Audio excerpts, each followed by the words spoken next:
यानंतर प्रकाशन ग्रंथाचं करण्यापूर्वी प्राचार्य डॉक्टर सौभाग्यवती कमलताई ठकार यांना मी या ग्रंथाविषयी 2 शब्द बोलण्याची विनंती करतो. संस्कृतीचे सार प्रसादित करणारी वाणी आकाशवाणी म्हणून ज्या अक्कलकोटमधून निनादत राहिली त्या परम सद्गुरू अग्निनारायण स्वयंभू स्वयंप्रज्ञ स्वयंप्रकाशी तेजोराशी अशा परमपूज्य गजानन महाराज यांच्या कृपाप्रसादाने आणि आशीर्वादाने स्वर्णाताई हिंगमिरे यांनी केवळ श्रीकृपा हा एक परमार्थाच्या प्रांतातील प्रचिती देणारा अतिशय सुंदर असा ग्रंथ लिहिलेला आहे. परम सद्गुरू गजानन महाराजांचे आशीर्वाद तर त्यांच्या पाठीशी आहेत, पण परम सद्गुरूंचं सान्निध्य लाभलेले त्यांच्या कृपाप्रसादाने आणि योग प्रक्रियेने ज्यांचं जीवन हे केवळ निरंतराच्या साधनेमध्ये रममाण झालेलं आहे आणि खरं तर विदेही अवस्थेमध्ये आणि मुक्त अवस्थेमध्येच जे सतत वावरत असतात असे आदरणीय दादाश्री की ज्यांचा आशीर्वाद ज्यांचं मार्गदर्शन केवळ श्रीकृपा या ग्रंथाला लाभलेलं आहे. हा ग्रंथ म्हणजे आत्मप्रत्यय आहे. हा ग्रंथ म्हणजे ज्याला अंतरंग प्रयोगशाळा म्हणूया, कारण त्यांचे स्वतःचे आध्यात्मिक अनुभव आहेत. या भुईवरील भूमिका उन्नत व्हावी असं वाटत असेल तर अध्यात्माची कास जीवनामध्ये नितांत आवश्यक असते. पहिला अध्याय ते 7 असे 7 अध्याय आहेत. या 7 वारांचे सप्तसूर या 7 अध्यायामधून आळवताना मौनमग्न वीणेवर सततचा झंकार त्या शब्दामागून आपल्याला ऐकू येतो. शब्द शब्द आहेत, पण त्यांच्या निरंतर साधनेने शब्दांचे मंत्र झालेले आहेत. शब्दांना अमृताचा आणि परतत्व स्पर्श या ग्रंथामध्ये सगळीकडे आपल्याला जाणवतो आणि यामागे दादाश्रींची कृपा आहे, दादाश्रींचं मार्गदर्शन आहे. गोंधळलेल्या मनाला दिशा देण्याचं सामर्थ्य खरं तर अध्यात्मात आहे. आपण पाहतो की बुद्धीचे प्रश्न बुद्धीने सोडवले तरी घोटाळा आहे आणि भावनेचे प्रश्न भावनेने सोडवले तरीही घोटाळा निर्माण होतो.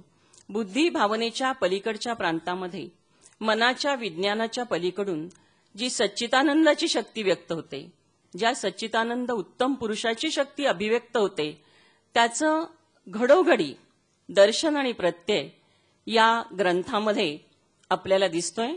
या ग्रंथामध्ये त्यांचे अनुभव हे स्वतःचे असले तरी सुद्धा समांतर अनुभव घेणाऱ्यांना एक प्रकारे मनाला दिलासा आहे, एक प्रकारे वाट दाखवणे, एक प्रकारे मार्गदर्शन आहे. कारण याच्यामध्ये सगळ्या प्रकाशाच्या वाट आहेत. सबंध दीपमाळ पेटलेली आहे. हा देह दीपमाळेसारखा प्रकाशमान झालेला आहे आणि निरंतराच्या साधनेने तपप्पूत अशा साधनेमुळे याच्यामध्ये एक वेगळी अशी झळाळी, एक वेगळा प्रकाश या ग्रंथाला लाभलेला आहे. खरोखरी हे एक अलौकिक असं सांगायचं तर इतकं म्हणजे महान देणं आहे की आपण वाचल्यानंतर आपल्या लक्षात येईल की केवढा सुवर्णाताईंचा अभ्यास आहे. आपल्या सर्वात महत्वाची गोष्ट म्हणजे की सत्याची कास धरून प्रत्येक शब्द हा सत्य आहे आणि सत्य प्रसरणशील व्हायचं असेल तर फक्त सत्यावरच प्रेम करावं लागतं. प्रेम प्रसरणशील व्हायचं असेल तर प्रेमावरच प्रेम करावं लागतं. याचं दर्शन आपल्याला या ग्रंथामध्ये घडतं. ईश्वरांश असलेल्या जीवभूत प्रकृतीचा महिमा या ग्रंथामधून आपल्याला जाणवतो की देह मातीचा आहे, तो मातीलाच मिळणार आहे. पण या मातीच्या खाली जे आनंदकंद आहेत, जी मौनमग्न शांती आहे आणि शांतिकंदाचे जे फुलोरे फुललेले आहेत, त्या फुलोरेचा गंध सबंध मातीला तर गंधित करतोय, पण आसमंत सुद्धा गंधित करतोय. या देवतुरूंनी मोहर फुलवलेला आहे. त्या मोहराचा सुगंध शब्दांच्या माध्यमातून तुमच्या आणि माझ्या अंतःकरणामध्ये सतत निनादत आहे. असं हे पुस्तक आहे की ज्याच्या मुखपृष्ठावर परम सद्गुरूंचा कृपाछत्र त्यांना लाभलेलं आहे आणि अग्नीमध्ये साधिक आहे. म्हणजे तपपूत स्वतःला संपूर्णपणे, ज्याला म्हणजे वासना, विकार, षड्रिपू म्हणूया, हे संपवण्याचा प्रयत्न करणारी आणि त्या वाटेवर वाटचाल करणारी ही वाट खरं तर देववाट आहे. आपल्याला माहितीये की देववाटेने जाताना किती प्रकारचे संकट माणसाला झेलावी लागतात हे आपल्या लक्षामध्ये येईल. पण ग्रंथ वाचताना कुठेही भोळे भाबडेपणा नाहीये. अध्यात्माची बुद्धिनिष्ठता आणि भौतिक जीवनात श्रद्धेला स्थान आणि सत्याचं दर्शन हे काटेकोरपणाने या ग्रंथामध्ये आपल्याला दिसतं. प्राणावर संयमसिद्धी असेल तर कशा प्रकारे निर्मिती होऊ शकते आणि निर्मितीसाठी एक प्रकारचा जो आत्मसंयम लागतो, ज्याला एक आत्मयोग म्हणूया, स्वरूपयोग म्हणूया, या आत्मयोगाचं आणि स्वरूपयोगाचं दर्शन या ठिकाणी आपल्याला दिसतंय. केवळ शब्द आहेत म्हणून लिहिणं नाही किंवा आपण बोलतो म्हणून लिहिणं नाही. म्हणजे लिहिण्यासारखं बोलणं काय आणि बोलण्यासारखं लिहिणं काय, या दोन्हीलाही तेव्हा अर्थ प्राप्त होतो की त्याच्या मागचं आत्मसाक्षित्व हे असावं लागतं. ज्यावेळेला स्वतःवर गस्त घालून आपण आपल्याला जागा ठेवतो, त्यातनं होणारी जी निर्मिती असते ती निर्मिती सतत प्रभाव टाकणारी असते. आणि असा निरंतराचा प्रभाव ताईंच्या या ग्रंथामधून आपल्याला जाणवतो की केवळ श्रीकृपा आहे. म्हणजे महाराज श्रींची तर कृपा आहेच, पण दादाश्री की ज्यांचं संपूर्ण कुटुंब स्वामी समर्थांच्या भक्तीमध्ये रममाण होतं, त्यांचे आजोबा तर स्वामी समर्थांचे निस्सीम भक्त होते, आई वडील पंढरीच्या पांडुरंगांचे विठ्ठल संप्रदायाचे भक्त होते. अशा वातावरणात वाढलेले अशा दादाश्रींचे आशीर्वाद, अशा दादाश्रींचं मार्गदर्शन कशा प्रकारे त्यांना लाभलं याचं दर्शन आपल्याला या ग्रंथामध्ये होतं. प्रयत्नापासून पूर्तीपर्यंतचा प्रवास ज्या एका दैवरेषेने केला जातो, ती दैवरेषा ज्यावेळेला दैवरेषेच्या वाटेला स्पर्श करते त्यावेळेला जीवन कसं परतत्व स्पर्शाने सुगंधित होतं याचं दर्शन आपल्याला या ग्रंथामध्ये घडतंय. हे दर्शन अतिशय तटस्थपणाने, अतिशय एकाच वेळेला इंटेन्सिव्ह आणि डिटॅच अशी पण जी भूमिका म्हणतो, ही भूमिका या ग्रंथामध्ये आपल्याला दिसते.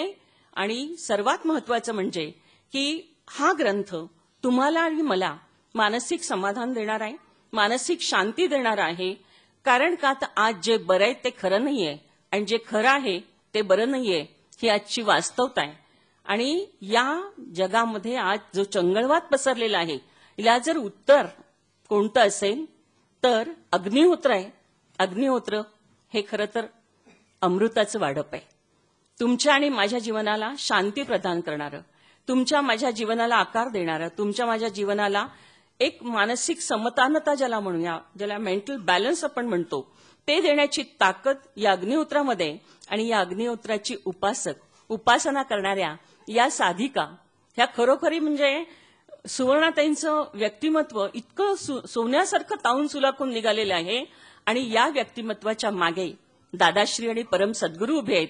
शक्ती पाठीशी असावी लागते. शक्ती पाठीशी असेल तर मनोबल आणि आत्मबल वाढतं. शक्ती हातात असेल तर किती प्रकारे दुरुपयोग होतो हे आपल्याला आदर्शावरून माहितीच आहे. त्यामुळे हा जो ग्रंथ आहे, या ग्रंथाचं पठण आपण सर्वांनी केलं पाहिजे. कारण आपण कुठे आहोत आणि आपल्याला कुठे पोचायचंय, म्हणजे काय म्हणूया आपण त्याला की आधी कळस मग पाया रे, हे जे तुकोबांनी म्हटलंय, तर कळस काही हवेत बांधता येत नाही. कळसाची उंची लक्षात घेऊन जसा मंदिराचा पाया घातला जातो, तसं कुठं पोचायचं आयुष्यात हे लक्षात घेऊन आयुष्याची सुरुवात करायची असते. ती सुरुवात, तो पाया दादाश्रींनी सुवर्णाताईंच्या जीवनात घातलेला आहे. आणि त्यांचा प्रवास या मार्गाने असाच इतका सुंदर चाललेला आहे की त्यांच्या वाटेवाटेवर देवतरू फुललेले आहेत. खरं तर या ठिकाणी अभ्यंकरजी आहेत. कशास फुलवू पलाशमी जेथे फुलले देवतरू, असे देवतरू व्यासपीठावर असताना मी बोलणं खरं तर म्हणजे थोडं अवघड आहे. कारण काय आहे की साखर गोड आहे कोणी कुणाला सांगत नाही, मीठ खारट आहे, हा जसा स्वानुभवाचा विषय आहे, तसा परमेश्वर काय, अदृश्य शक्ती काय, हा स्वानुभवाचा विषय असतो. देव खरा की खोटा यापेक्षा आपण खरे की खोटे हे तपासून पाहण्यासाठी या ग्रंथाची प्रचिती घ्यावी लागेल. कारण काय की या ग्रंथामध्ये फक्त सत्य सत्य आणि सत्य आहे, पण त्या उंचीपर्यंत जाण्याची ताकद साधनेने माणसामध्ये निर्माण होत असते. म्हणून कर्तृत्वाची प्रसाद चिन्ह जीवनावर उमटली तरी निरंतराची साधना मानवी जीवनासाठी अत्यंत आवश्यक असते. अशी साधना या ठिकाणी ताईंनी आपल्या जीवनामध्ये केलेली आहे. या साधनेला सलाम करून प्रणाम करून मी आपली रजा घेते. अतिशय सुंदर अशा शब्दामध्ये आणि प्रासादिक वाणीमध्ये त्यांनी आपल्या पुस्तकाचं विवेचन केलं, पुस्तकाविषयी माहिती दिलेली आहे. त्या